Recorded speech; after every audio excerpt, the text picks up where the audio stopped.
Në kryeqytetin Kabul në Afganistan, politikanit Ashraf Ghani janë dhënë kredencialet zyrtare se është fituesi i zgjedhjeve presidenciale në këtë vend. Komisioni zgjedhor tha se Ashraf ka fituar 55.27% të votave. Si Ashraf Ghani, ashtu dhe rivali i tij Abdullah kishin pretenduar fitore në votimet e rrethit të dytë më 14 qershor, me që ka pasur akuza të gjëra për vjedhje.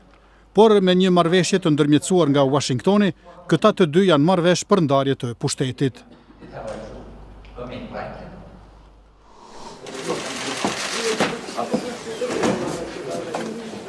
Një gjykat në Moskë ka shtyrë seancën gjyqësore kundër pilotës së Ukrainës Nadia Savchenko për muajin e ardhshëm. Ky vendim thuhet se është bërë pasi ajo ka kërkuar kontroll psikiatrik. Kjo pilotë është akuzuar për ndihmë në vrasjen e 2 gazetarëve rus në Ukrainë. Por qeveria Ukrainës thot se ajo është rrëmbyer në Ukrainë dhe ilegalisht është dërguar në Rusi.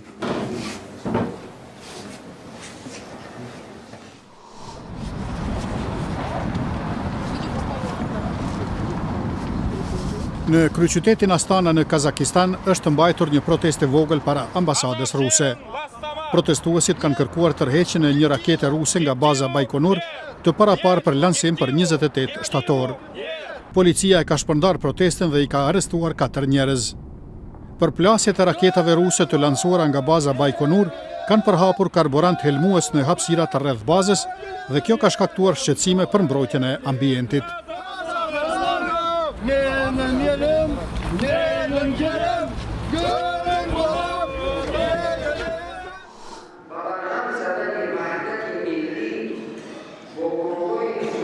Në faljen e sotme të xhumasë në kryeqytetin Dushanbe të Taxhikistanit, besimtarëve musliman është tërhequr vërejtja që të mos udhtojnë për të luftuar në luftrat në vendet e jashtme.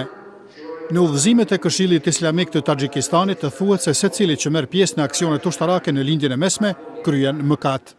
Autoritetet në Taxhikistan vlerësojnë se afro 200 shtetas po luftojnë për grupe të ndryshme xhihadiste në Siri dhe Irak.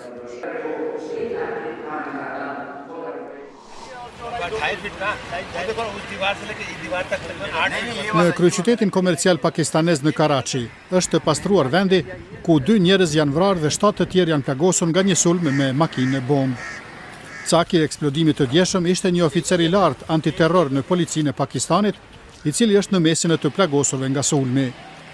Më herët këtë muaj në Karachi është zhvilluar një betejë 6 orëshe, pasi militantët e Taliban e kishin sulmuar bazën detare në këtë qytet.